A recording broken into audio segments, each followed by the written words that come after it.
नमस्कार।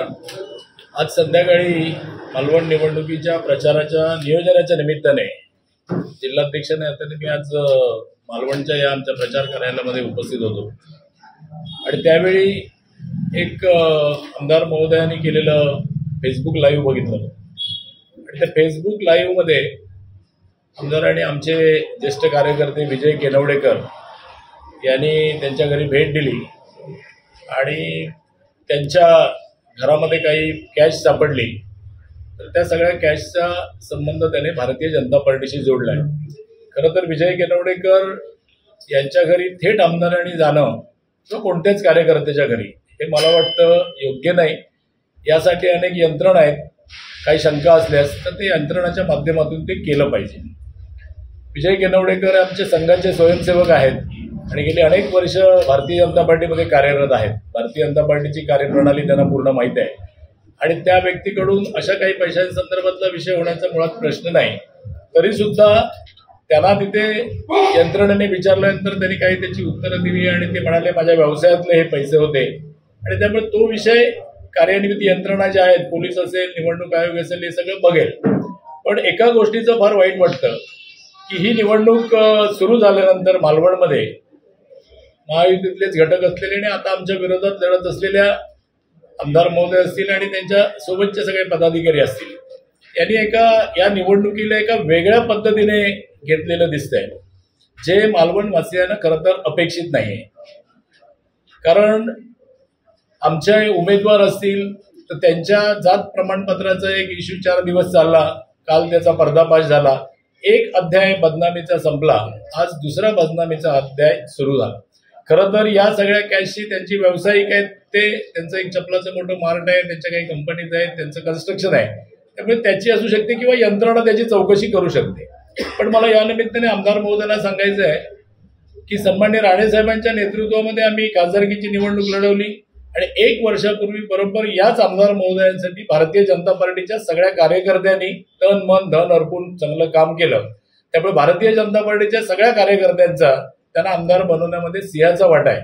आज ज्या पद्धतीने ते आमचे उमेदवार असतील किंवा आमचे पदाधिकारी असतील यांना कुठल्या तरी नाहक विषयामध्ये गुंतवून भारतीय जनता पार्टीच्या आणि पर्यायाने कार्यकर्त्यांच्या बदनामीचा जो काही खेळ चाललेला आहे तो मला वाटतं बरोबर नाही। त्याने एक लक्षात घेतलं पाहिजे की वर्षभरापूर्वी याच सगळ्या प्रामाणिक कार्यकर्त्यांनी तुम्हाला आमदार बनवलं होतं आणि त्यामुळे या कार्यकर्त्यांचं खच्चीकरण करणं हे योग्य नाही। आम्ही सन्मान्य राणेसाहेब असतील, सन्मान्य चव्हाण साहेब असतील, सन्मान्य नितेशजी राणेसाहेब असतील यांच्या नेतृत्वामध्ये अत्यंत शांत पद्धतीने आम्ही निवडणूक करत आहोत। आमची प्रचार यंत्रणा जोरामध्ये आहे आणि हे सगळं निवडणुकीचं वातावरण बघितल्यानंतर कदाचित विरोधी पक्षाच्या पायाखालची वाळू सरकलेली आहे आणि त्यामुळे असे काहीतरी जे अपेक्षित नाही आहेत मालवणवासियांना, जिल्हावासियांना असे छोटे मोठे काही विषय करून समोरच्या पार्टीची बदनामी करण्याचा जो विषय आहे, समोरच्या कार्यकर्त्यांना डिमोरलाइज करायचा जो विषय आहे तो खरं तर अपेक्षित नाही, तर तो त्यांनी करू नये। आणि मी असं म्हणतो की आम्ही विजय केनवडेकर आमचा कार्यकर्ता आहे, त्याला कोणत्याही प्रकारचा दबाव असेल, खरं तर आज आमदार त्याच्या घरी गेले तेव्हा त्याची एक म्हातारी आजारी असलेली आई, त्याची बायको ही सगळी असताना अत्यंत अपमानास्पद पद्धतीने हा सगळा प्रकार झाला आणि त्याच्यामध्ये कोणतेही काही तथ्य नाही।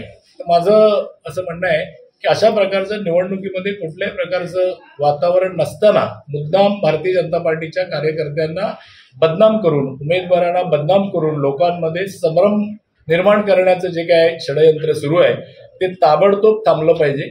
उलट आज या घटनेने किंवा काल त्या जात प्रमाणपत्राच्या घटनेने भारतीय जनता पार्टीच्या कार्यकर्त्यांमध्ये उत्साह संचारलेला आहे, तो अधिक ताकदीने ही निवडणूक लढेल।